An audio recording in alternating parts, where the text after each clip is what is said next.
In the name of Allah, the most gracious and the most merciful. Assalamu alaikum warahmatullahi wabarakatuh. Good morning, dear student. Hope you all are fine and enjoying a good health.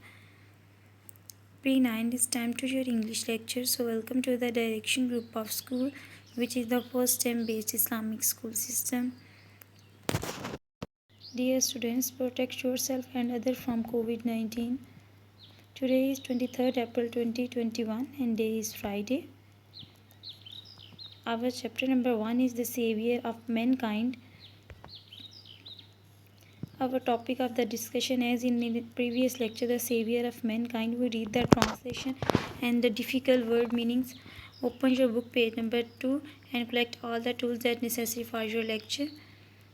Our objective is as same as to improve the reading skill, to know and learn the mission of the Prophet and how his teaching changed the world, and how to lift the humanity from the ignorance into the light of faith. Start with your paragraph number 3. In the 5th and 6th century, mankind stood on the verge of chaos.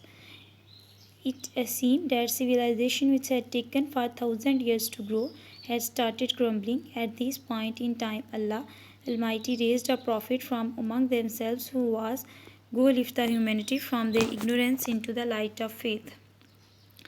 सबसे पहले हम इस paragraph के difficult word meaning के answer देख लेते हैं. Centuries सदियों, जिनको सदियाँ गुजरी थी. मैनकाइंड बनी नो इंसान, ह्यूमैनिटी वर्ज रास्ता, चौस अफरा तफरी, सिविलाइजेशन तहजीब, क्रम्बलिंग टूट जाना.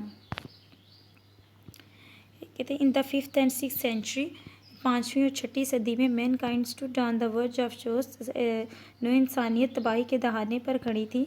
It seem that the civilization, ऐसा मालूम होता था जैसा कि तहजीब which had taken 4,000 years to grow, वो तहजीब जिसको बनाने में 4,000 साल लग गए थे, हैड स्टार्टिंग क्रम्बलिंग, वो टूटना शुरू हो गई थी. 5वीं और 6वीं सदी में नो इंसानियत तबाही के दहाने पर खड़ी थी. ऐसा मालूम होता था कि तहजीब व तमद्दन जिसने परवान चढ़ने में 4,000 साल लिए थे, टुकड़े टुकड़े होना शुरू हो गई थी. At this point in the time, वक़्त की इस घड़ी में, अल्लाह अलमाइटी रेज्ड अ रसूल फ्रॉम अमंग देमसेल्फ, अल्लाह ताला ने एक पैगंबर पैदा किया हमारे दरमियान में, who was to lift the humanity from the ignorance into the light of faith, जिसने इंसानियत को जहालत के अंधेरों से निकालकर ईमान की रोशनी से सरबुलंद करना था. The difficult word meanings. Paragraph number 4. When Hazrat Muhammad, peace be upon him, was 38 years age, जब हज़रत पाक सल्लल्लाहु अलैहि वसल्लम 38 साल के थे, he spent almost of his time in solitude and meditation. Solitude तन्हाई, meditation गौर फ़िक्र. वो अपना ज़्यादातर वक़्त तन्हाई और गौर फ़िक्र में गुजारते थे. इन द केव ऑफ हीरा, अगारे हीरा में, he used to retire the food and water and spend day a week in the remembrance of Allah Almighty. कोहे हीरा में खुराक और पानी लेकर हलवत गज़ीर हो जाया करते थे और अल्लाह ताला की याद में दिन और हफ्ते गुजार दिया करते थे. These are some difficult word meanings. Your homework task is reading and translation of paragraph number 3 and 4 and learn and write the meaning of difficult word. Okay student, your lecture is end here. Take care of yourself. Thank you for your listening. Allah Hafiz.